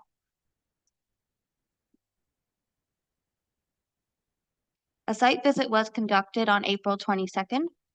The number, width, and length of docks are regulated to protect the natural shoreline quality and character and also prevent the shoreline from being overdeveloped. To determine if a shoreline is being overdeveloped, it is important to review the number and size or massing of shoreline structures, the impacts on natural heritage features, and the natural state shoreline area. As supported by site photos and aside from stairs providing access down to the water, the entirety of the front yard is in a natural state. The dock also represents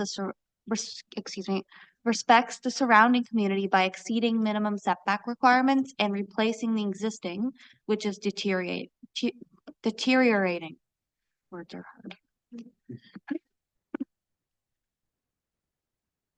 As mentioned in my staff report, docks in this area appear to be wider than permitted in the current zoning bylaw, likely as a result of being constructed prior to its enactment.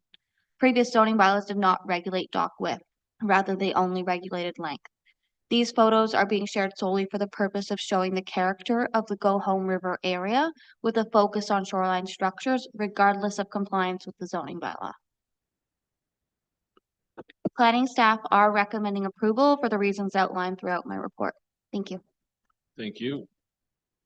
Has there been any correspondence on this application?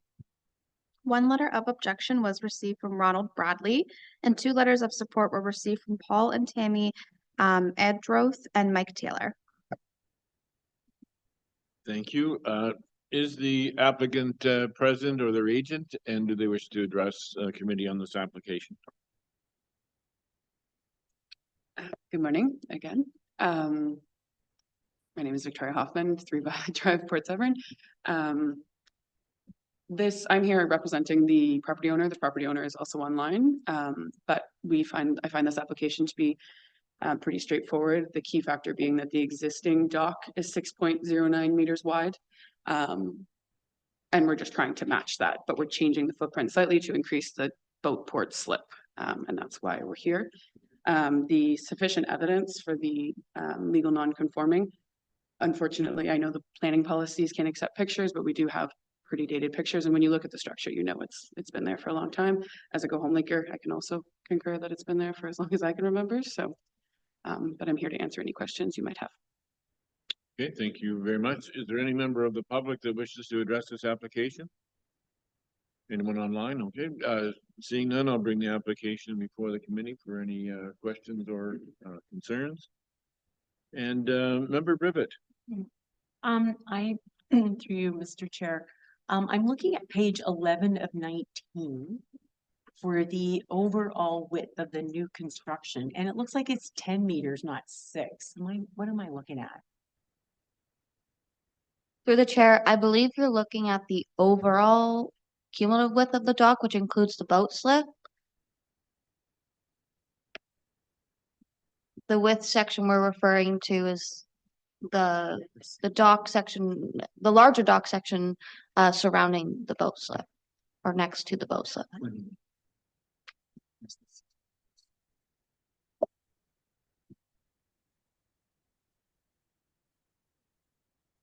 So it's just the 20 feet that's part of the variance, but it's one structure.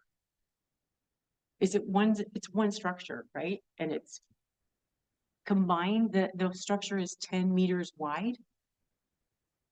Is this one, I just want to understand, it's one structure and there's a cutout for the boat. So the entire structure is 10 meters wide? Not 6? Am I missing something? Through the chair, the measurements before you are based on those in the zoning bylaw and how we calculate width. So the width is actually measured, the distance between the starting of the boat port and the edge of the dock, being that 20 feet shown on the drawings, or just over 6 meters.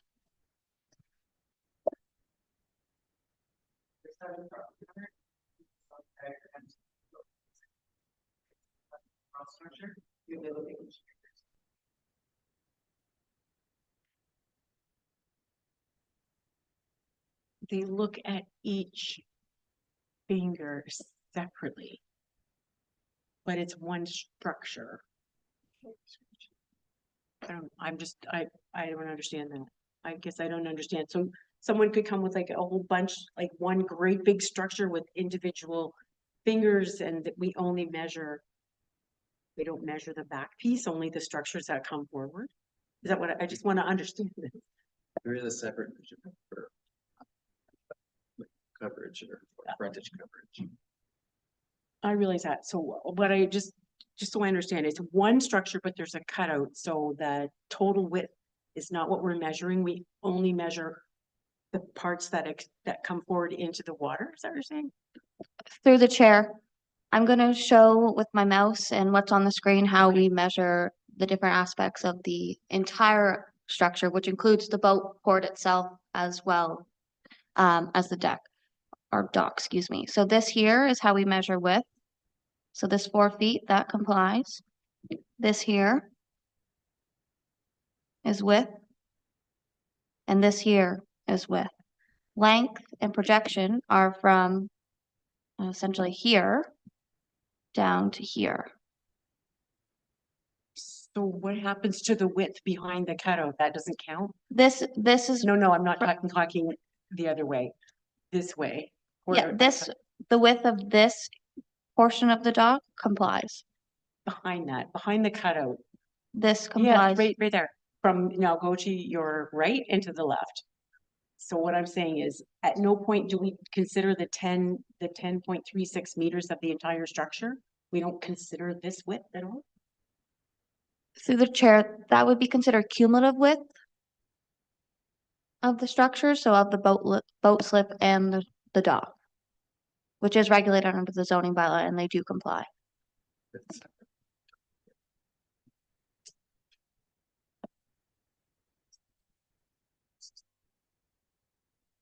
But this doesn't count. So we didn't count that piece back there. That doesn't matter. Counts for the cumulative width, but not for the width of the dock. So if you say that the dock width is just the two individual pieces. Okay, thank you. Okay, member Pritko? Member Pritko. Good for you. Good memory. That was my question. Okay. No, actually, I just wanted to point out, and I think as Victoria has mentioned, that in this section, on the Go Home River, all of the docks are wider rather than deeper because of the less wide channel that the boats go through. So I would suspect they probably all violate the current bylaw, and they were all built in the 60s and 70s. So it is a feature of that area, and I don't know that this particular dock is much smaller than the neighbors. So I don't see this really as being a concern, this particular application today. Okay, thank you. Any further questions or comments? I just have one quick question for the planner. At the beginning of your presentation, you mentioned that this application did not, or the applicant was not able to support making this application as legal non-conforming. What is the criteria for the applicant in order to establish the property as legal non-conforming? Through the chair, there has to be sufficient evidence to show that it's legal. So there's a difference between someone being able to show that it existed in a certain year versus them being able to show whether it was legal and legally constructed during that year. And it's very difficult to prove. Would that substantially be a building permit dated 1992? Through the chair, that is a piece of sufficient evidence that we would accept, yes. And what else? What other piece? Sometimes we will have dated surveys. So a survey from, for example, 1992 showing a dock and the associated width or dimensions, that would also be sufficient.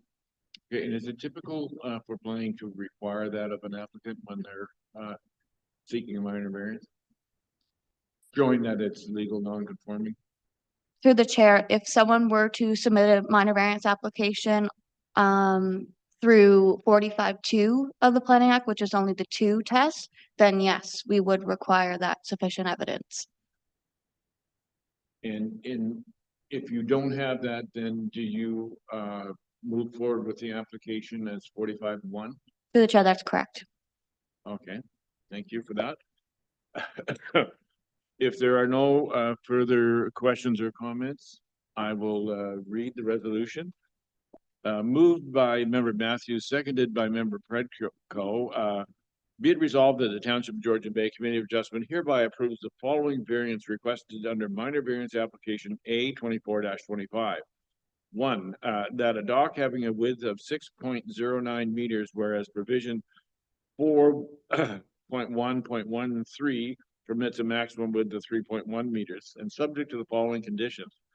1, that the owner provide a property tax certificate or correspondence from Township Financial Services indicating that all property taxes have been paid up to date with respect to the property that is subject to this decision.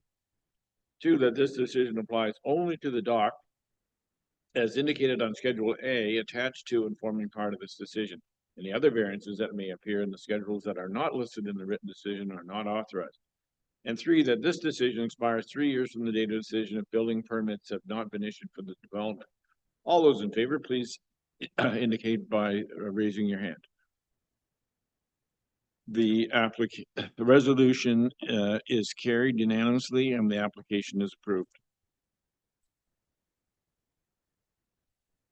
Our next application is A 24-26 for 6 Island 1700. To the planner, please. Thank you, and through you, Mr. Chair. The purpose and effect of the application is to facilitate the replacement of an existing septic system, recognizing a decrease in minimum shoreline setback of 20 meters, whereas section 4.26 allows for a minimum shoreline setback of 30 meters. The applicant is proposing the construction of a new cottage and sleeping cabin. Based on the age and size of the existing leaching bed, the bed is not suitable to service the proposed development. A new septic system is required to meet the current Ontario Building Code requirements. The justification behind the reduction in shoreline setback is the inability to adequately set back the septic field due to lot area and depth constraints. The area of the proposed septic field is at the widest portion of the island property. The subject lands have a lot size of 2.96 acres above the high water mark and a frontage of 233.9 meters. The directly Neighboring properties to the north and south of the subject land are also owned by the applicant. As seen on the portion of the survey submitted, the proposed septic field is located at the north tip of the island. The proposed septic system will be set back approximately 4 meters further inland than the existing septic system, overall improving the noncompliance. Due to the presence of bedrock on the site, the proposed dispersal bed will be raised and constructed using imported sand fill. As seen on the survey displayed, the bed will be approximately 3 meters higher than the high water mark on average. Section D.2.2.4 of the Township of Georgian Bay official plan speaks to circumstances where the reduction in shoreline setback is required, stating, where a required setback is not feasible and where on-site phosphorus management is implemented, a reduced setback will be considered. In conjunction with the minor variance application, the applicant has submitted a sewage system design report prepared by R.J. Burnside and Associates Limited. The report details the proposed treatment system and its incorporation of phosphorus removal technology, specifically the Waterloo Biofilter ECP system.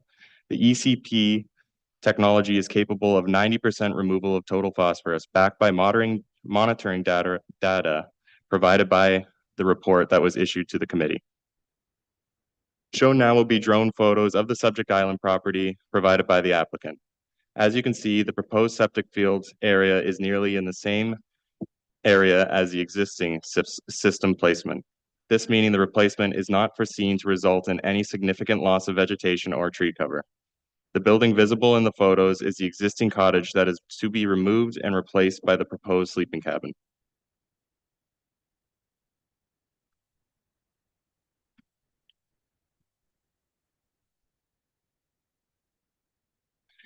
Based on the information submitted and a review of the provincial policy statement, the District of Muskoka official plan, the Township of Georgian Bay official plan, and the Township of Georgian Bay zoning bylaw, it is staff's opinion that the proposed minor variance application is consistent and in conformity with relevant policies and provisions and represents good planning. Therefore, staff are recommending approval of the application. Thank you. Thank you. Has there been any correspondence in this application? 3 letters of support were received from Dana and Douglas Turnbull, Michael Sharp and Hillary McCain, and Jonathan and Julia McCain. Thank you. Is the applicant or his agent present, and do they wish to address the committee on this application?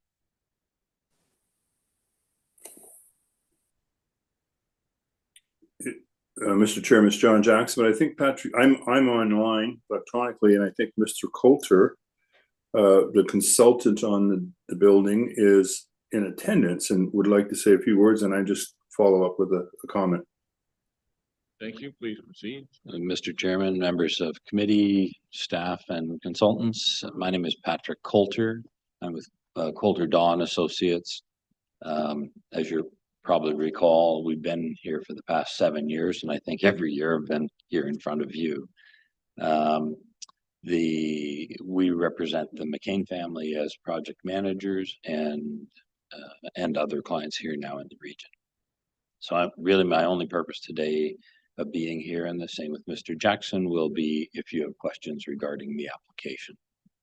I'd like to point out though that we did spend a fairly significant amount of time doing a tree survey on the land, making certain that we could minimize the impacts both with the septic system and with the building, which has probably delayed our application at least an additional 6 months to collect all the data to be assured that both environmentally and socially in the neighborhood that we're doing a responsible project. Okay, thank you for that. Is there any member of the public that wishes to address the committee on this application? Okay, no one online. Okay, seeing none, I'll bring the application before the committee for any questions or comments. And we'll begin with Member Matthews. Thank you, Mr. Chair Hill. I did have the opportunity of getting out to the site. It clearly is the only spot for it. This existing septic is very well hidden. I'm assuming the new one isn't going to be much bigger than what's there, and I don't see any other place for it, so I would definitely support this application. Member Jarvis.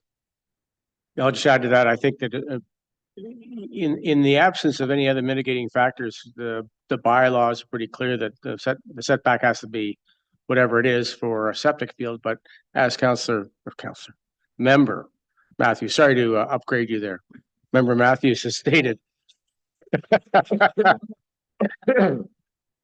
As stated, it's a much more appropriate spot for it. And that's what we've got to determine is where's the most appropriate spot. And if nothing else being the case, then you use that setback, but otherwise you use what's available. And Georgian Bay topography will dictate where you put these things to a large extent. So I appreciate that. Thank you.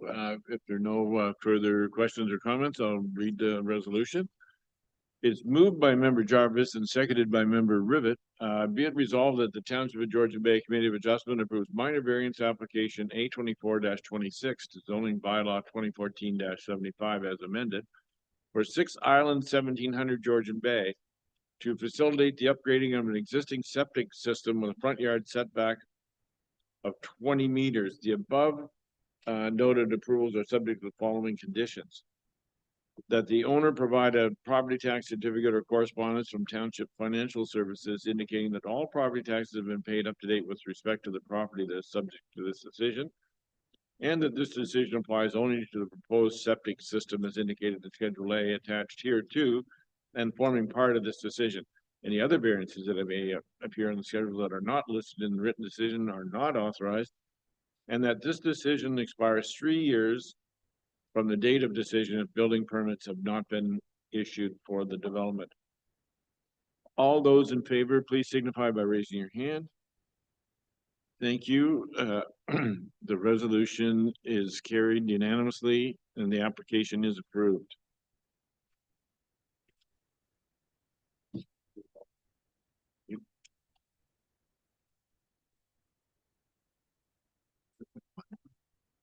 Okay, our final application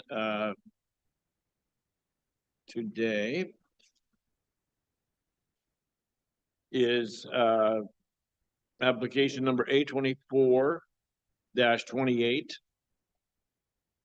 for 2 Island 320 on 6 Mile Lake. To the planner, please. Thank you, Mr. Chair. The subject property is comprised of 1,902.02 square meters or 0.46 acres with a frontage on 6 Mile Lake of 79.86 meters. An application for a minor variance was received by the township on April 24th, 2024, as a result of a pre-application consultation in September 2023. This application is to be heard under Section 45(2) of the Planning Act. Sorry, I skipped ahead. Hit the wrong button. There we go. The owner submitted a pre-application consultation request to obtain the process necessary to construct an addition and deck to the existing dwelling. As I was going to say, is this application is to be heard under Section 45(2) of the Planning Act. The property is within the 6 Mile Lake waterfront community boundary, and it was determined that the property was adjacent to a provincially significant wetland and surrounded by Type 2 fish habitat. The existing main cottage is in the central portion of the property at the highest point on the lot.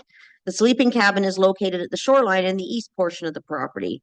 With the small size of the lot and presence of bedrock, natural ground cover is limited, with trees primarily located in the areas of deeper soils. There are no watercourses or wetlands on the subject property itself.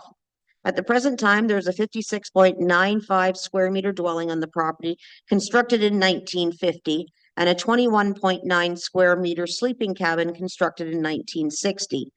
Both structures would be recognized as legal non-complying as they existed prior to the 1972 bylaw.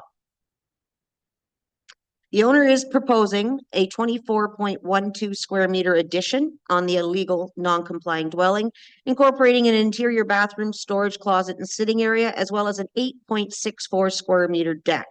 The property is within the 6 Mile Lake waterfront community boundary as stated, and it was determined that the property was adjacent to a provincially significant wetland and surrounded by Type 2 fish habitat. In order to develop the property further with an addition and a deck, a minor variance would be required in order to proceed. The EIS that was prepared to support the application by Riverstone Environmental Solutions, Inc. has recommended mitigation measures to ensure the proposed development has no detrimental impact on the sensitive land areas abutting the lands, including the fish habitat and PSW. These recommendations will be included in a minor variance agreement that staff are recommending as a condition of approval that will be registered on title for the property. The lands within 15 meters of the high water mark on all lots in any shoreline residential or shoreline residential island zone will be maintained in a natural state, with this area being considered the natural state shoreline area. Within this area, existing native vegetation shall be preserved. Invasive species and trees which present safety hazards may be removed. On each lot, a shoreline activity area shall be permitted within the natural state shoreline area to provide access to the shoreline and locations for land-based shoreline accessory structures. A condition is being recommended to enter into a minor variance agreement with the township, which will include a requirement that a naturalized area is to be established and maintained in a natural state as per the requirements in the environmental impact study. The Committee of Adjustment does have options when it comes to decision-making on this type of application, as we know, and they can approve the application, deny the application with reasons, or defer the applications with reasons. Staff are recommending approval of the application based on a review of the relevant policies, as the proposal is consistent with the provincial policy statement, meets section 45(2) of the Planning Act, and represents good planning. And to justify the request for an increase in the GFA according to section 4.11E2(1) of the zoning bylaw, it is imperative to note that the increase in GFA relates to the addition. The open deck would not be part of the GFA calculation. Subject to the recommended conditions, as stated, staff are of the opinion that the proposed variance requested meets the intent of section 45(2) of the Planning Act.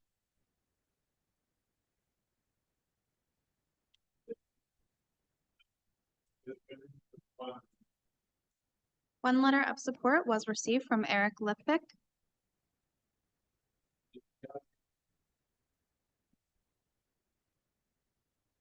I can answer any question. Sorry.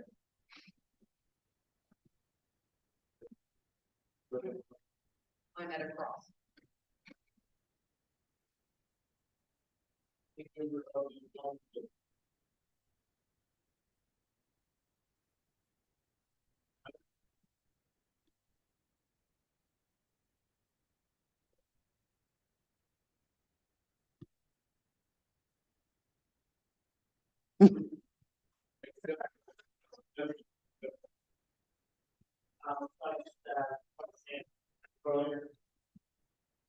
Quite familiar with this property, although I've driven by it virtually all my life. The view from the canoe of this property, it's really not noticeable. You're going through the canal or the narrows there. Seems like you're always looking to the north. I think the total square footage sitting there now is 613-ish square feet. They're permitted into the 190 square meter range. This is super, quite modest, but I think it'll be a nice addition and certainly improve your life with having the amenities indoors like that. Okay, if there are no further questions or comments, I'll read the resolution. Moved by member Hazelton, seconded by member Matthews. Be it resolved that the Township of Georgian Bay Committee of Adjustment approves minor variance application A24-28 to zoning bylaw 2014-75 as amended for 2 Island 320 6 Mile Lake to facilitate a 24.12 square meter addition to a legal non-compliant dwelling incorporating an interior bathroom, storage closet, and sitting area, as well as an 8.64 square meter deck. The above noted approvals are subject to the following conditions. First, that the owner provide a property tax certificate or correspondence from the Township Financial Services indicating that all property taxes have been paid up to date with respect to the property that is subject to this decision, and that this decision applies only to the proposed building as indicated in Schedule A, attached to and forming part of this decision. Any other variances that may appear in the schedules that are not listed in the written decision are not authorized. And that the owner enter into a minor variance agreement with the Township of Georgian Bay to ensure that requirements of the environmental impact study prepared by Riverstone Environmental Solutions dated March of 2024 as peer reviewed by Hutchison Environmental Services, including the agreement, are met. And that this decision expires 3 years from the date of decision if building permits have not been issued for the development. All those in favor, please indicate by raising your hand. Thank you. The resolution is carried unanimously and the application is approved. Thank you very much. A question from Member Schmidt. If I may, because I certainly appreciated Councillor Hazelton's comment earlier with regard to the application for that shop. I don't know if this is something through the process that can be reviewed as well. When you consider literally how minor this request was to have to go through the minor variance process to a total of 872 square feet of. I think that that's something that needs to be looked at, that the percentage of legal non-conforming and the way it sort of adds cost, adds expense, you know, when it's such a small application. Thank you. Yeah. It's on the GFA increase. Yeah. And just along that train of thought, to our Secretary Treasurer, this application required an EIS? Through you, Mr. Chair, yes, it did, based on the fact that it abutted a PSW and they are doing development. So once a property is